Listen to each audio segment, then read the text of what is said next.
everybody, welcome to your December 25th, 2022 Christmas Day family video. I'm Ben. And I'm Riley. And we are the Applebees. And we just thought, in light of the fact the holiday falls on a Sunday this year, we'd send you a video to watch from home.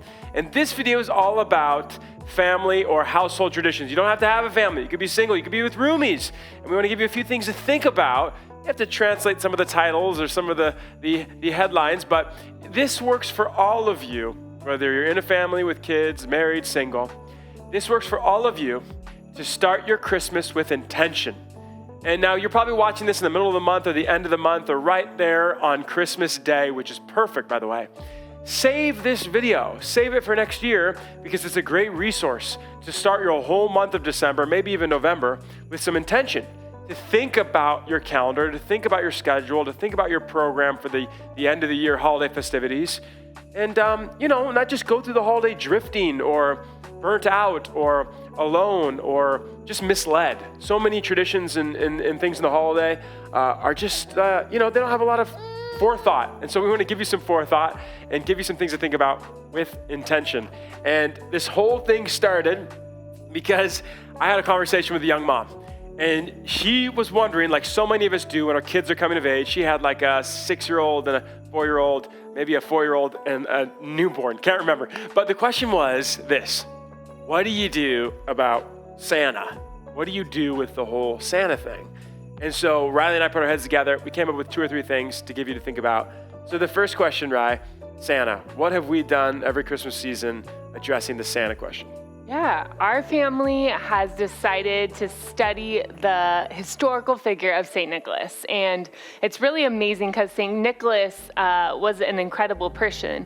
He focused on giving, on serving his community. And so studying the historical figure is so fun, knowing that Santa was a real person who was actually a Christian believer and was inspired by Jesus to love and serve his community. So I'm all about books. We have a huge tradition of books in our family. And hey, can I get one of my helpers in here? I need an assistant. You want to go? You take this one. The first book I wanted to share is The Miracle of St. Nicholas by Gloria Whelan. And this is a beautiful book talking about St. Nicholas and some traditions around his story.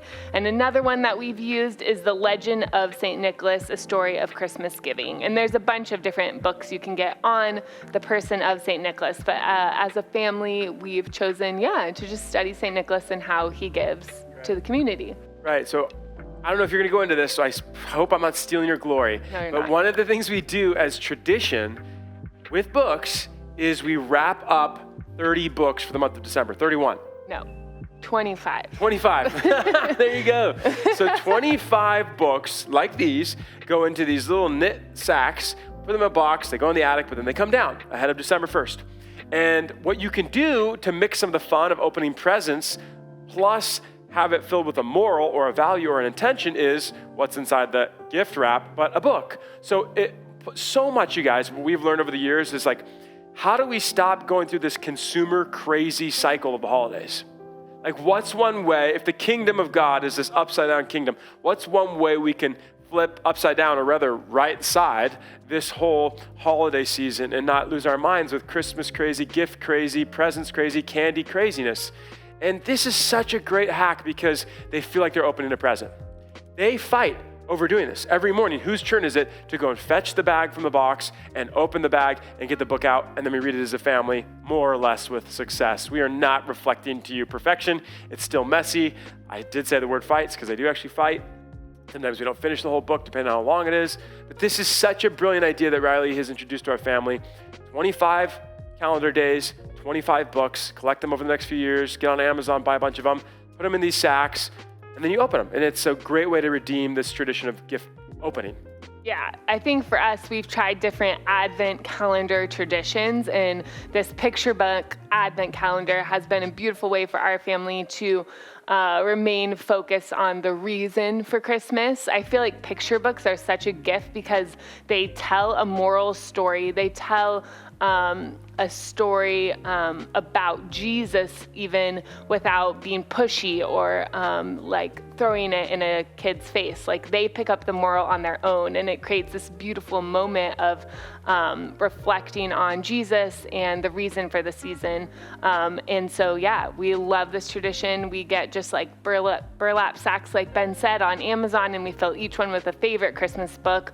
Read Aloud Revival has a beautiful list of different Christmas books, but I did want to share a couple of our favorites. We have a ton, but the kids helped me choose some of our favorites.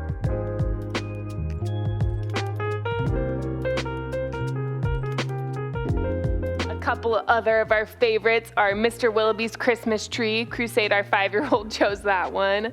My and Ben's favorite is The Year of the Perfect Christmas Tree, a beautiful story by Gloria Houston. I think I've cried on that one. Yeah, for sure. The Story of Holly and Ivy by Rumer Godden, and many, many more. These are just a few, but yeah, I love picture books and picture books that bring us back to focusing not on consumption, but on giving. Right. So I want to tie you guys in, singles, young adults, folks who don't have young kids, grab something else you're going to read. And that's what I was looking for earlier was our little Advent books. So these are devotionals that go just for those same 25 days. And that's a great way to reset the narrative, form your mind. What are we doing with all these books? Why do we have love of learning and love of books in our home? Because we're framing and shaping minds. And so for you, grab a devotional and do the reading segment for each day and just remind yourself that it's not about consumption, it's not about hurry, it's about the Christ child that comes to us during this amazing season. So that's all point number 1, books.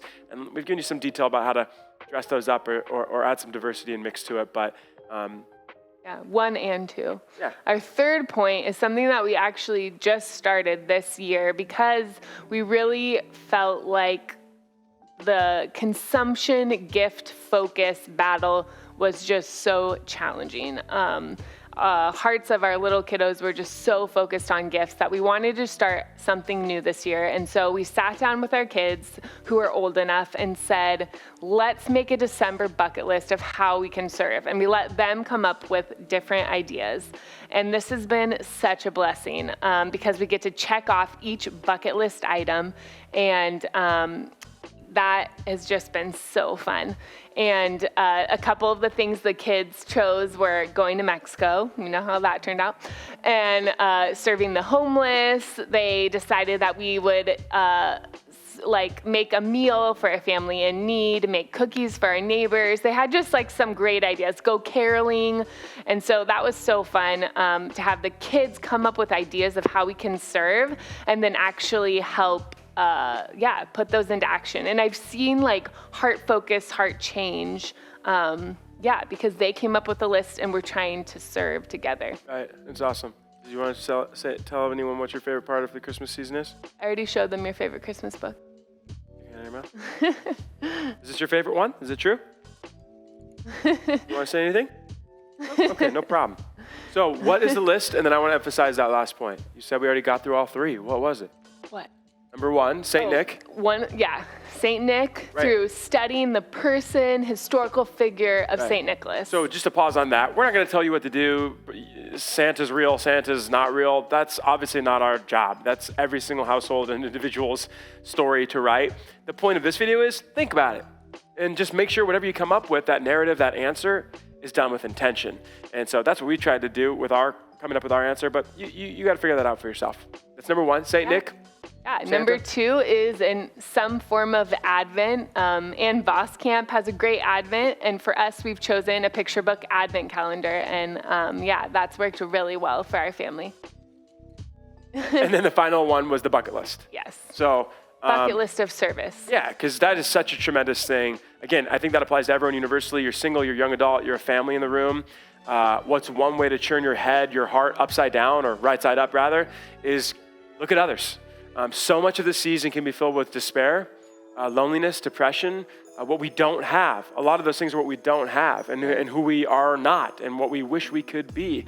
And when you focus on others, when you give to others, when you serve others, when you just even cast your attention on other people and their situation, it has an amazing way of just shaping our hearts and our minds and shaping our whole season. So yeah, we do the homeless serve the last Saturday of the month, even in December.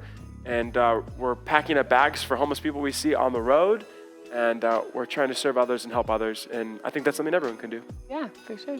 If you guys have questions or comments, drop them right now in the comments. We want to keep this conversation going. Watermark, if you're just now finding us, is a generational community that is building our whole values on conversations, not just proclamation, and the authentic love of Christ. So we'd love to begin a conversation with you today. We thank you for joining us. We hope you have at least one major takeaway that you can start doing today. This guy's got lots of takeaways that he's going to take away with. And yeah, we hope this video has been helpful. And we just want to say from the bottom of our hearts, Merry Christmas. And we hope your 2022 ends so well. And if you need family or a friend to get through this next year, we hope you'll come join us, watermarkocchurch.com. And we have services both 9 and 10:30 on Sunday mornings, and a lot of other programs and small groups and ministries that you can get involved with. Thanks for watching. We'll see you next year.